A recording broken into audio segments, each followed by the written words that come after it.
पटना में आजकल सियासी हलचल काफी तेज है और इसकी एक बड़ी वजह है राहुल गांधी का वो मार्च। उन्होंने सीधे चुनाव आयोग मतलब ईसी को ही निशाने पर ले लिया। हमारे पास जो जानकारी है, जो स्रोत है, वो इसी घटना पर फोकस कर रहे हैं। क्या आरोप लगे, क्या जवाब आए और इसके पीछे की राजनीति क्या है।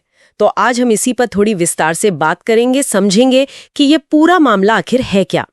तो वह ये कि राहुल गांधी ने पटना में एक मार्च निकाला, नाम दिया लोकतंत्र बचाओ यात्रा, और उनका आरोप बहुत सीधा था, बहुत बड़ा था कि चुनाव आयोग अब निष्पक्ष नहीं रहा है, सरकार की कठपुतली बन गया है, ऐसा कहा उन्होंने। और ये भी कि बिहार के जो उपचुनाव हुए हाल में, उसमें जनता के फैसले को दबाया गया। साथ में चेतावनी भी दी कि अगर जनता की आवाज नहीं सुनी गई तो हम सड़कों पर उतरेंगे। मतलब ये काफी तीखी बात है ईसी के लिए। बिल्कुल। और देखिए, दिलचस्प बात यह है कि हमारे स्रोत इससे सिर्फ बिहार उपचुनाव के गुस्से तक ही सीमित नहीं देख रहे हैं। कई विश्लेषण बता रहे हैं कि ये शायद एक बड़ी सोची समझी राजनीतिक रणनीति का हिस्सा हो सकता है।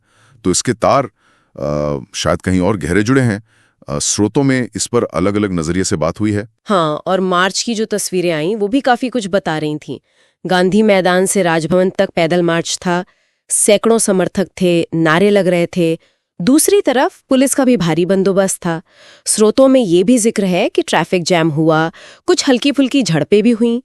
मतलब माहौल में गर्मा गर्मी तो थी। प्रेस रिलीज जारी की और उसमें राहुल गांधी के सारे आरोपों को आप कह सकते हैं सिरे से खारिज कर दिया। कहा कि ये निराधार हैं। इसी का कहना था कि चुनाव बिल्कुल पारदर्शी थे और धांधली का कोई सबूत नहीं है।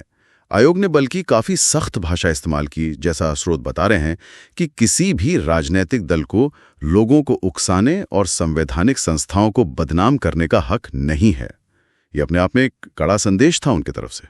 अच्छा, तो एक तरफ इतना गंभीर आरोप और दूसरी तरफ उतना ही सख्त खंडन।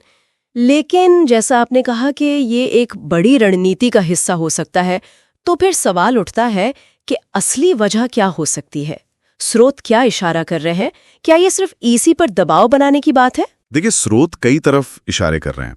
जो राजनीतिक विश्लेषक हैं उनमें से कई लोग इसे 2025 में जो बिहार विधानसभा चुनाव होने हैं उसकी तैयारी की तरह देख रहे हैं। उनका मानना है कि इस तरह के हाई प्रोफाइल प्रदर्शन से कांग्रेस शायद राज्य में अपनी खोई हुई जमीन वापस पाने की कोशिश कर रही है, कार्यकर्ताओं में जोश भरने की कोशिश। और साथ ही ये सीधे सीधे केंद्र और राज्य की जो बीजेपी सरकार है उसे घेरने की भी एक रणनीति हो सकती है। मतलब संस्थाओं पर सवाल उठाकर सरकार की साख पर सवाल खड़ा करना। अच्छा, यानी निशाना ईसी पर, लेकिन तीर कहीं और लग रहा है। हाँ, कुछ हद तक ऐसा कह सकते हैं।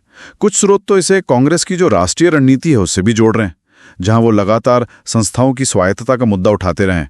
लेकिन हाँ, ये भी ध्यान रखना होगा कि हर कोई इसे इसी तरह नहीं देख रहा है। बिल्कुल, क्योंकि बीजेपी का भी तो जवाब आया होगा। उनका क्या कहना था? जाहिर है बीजेपी ने तो इस पूरे मार्च को ही खारिज कर दिया है।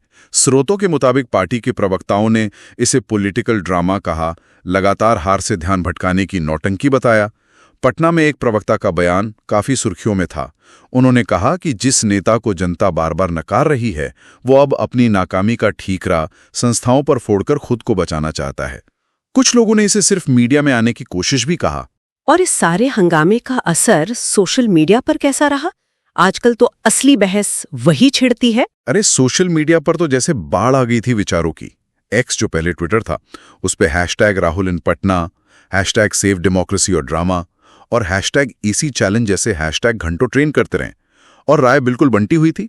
स्रोत बताते हैं कि एक तरफ लोग लिख रहे थे राहुल की हिम्मत की दाद देनी होगी, सवाल पूछना तो जरूरी है, ईसी को जवाबदेह बनाना चाहिए। तो दूसरी तरफ उतनी ही तीखी आलोचना भी थी। कांग्रेस हार नहीं पचा पा रही है, संस्थाओं का अपमान ठीक नहीं। मतलब पूरा माहौल ध्रुवीकरण वाला था। तो कुल मिलाकर देखें तो ये पूरा मामला सिर्फ एक मार्च या कुछ आरोपों तक ही नहीं है, ये उससे कहीं ज्यादा गहरा लगता है। ये असल में संवैधानिक संस्थाओं की साख, उन पर राजनीतिक दलों का भरोसा और जनता क्या सोचती है, इसके बीच की एक जटिल कश्मकश को दिखाता है। स्रोतों का निचोड़ यही है कि इस मार्च का नतीजा चाहे जो भी हो, लेकिन इसने बिहार की राजनीति में खासकर 2025 चुनावों के लिहाज से एक नई बहस जरूर छेड़ दी है, शायद एक नई दिशा भी। और आखिर में हमारे स्रोत एक बहुत बुनियादी सवाल छोड़ जाते हैं जिस पर शायद हम सबको सोचना चाहिए। सवाल यह है कि चुनाव आयोग जैसी महत्वपूर्ण संस्था के काम करने के तरीके पर सार्वजनिक तौर पर सवाल उठाना, क्या ये लोकतंत्र को मजबूत करता है या फिर ये इन संस्थाओं के सम्मान को कम करके एक तरह से खुद लोकतंत्र का मजाक उड़ाना है? जैसा कि एक स्रोत में कहा गया है, इसका फैसला तो अंत में जनता ही करेगी।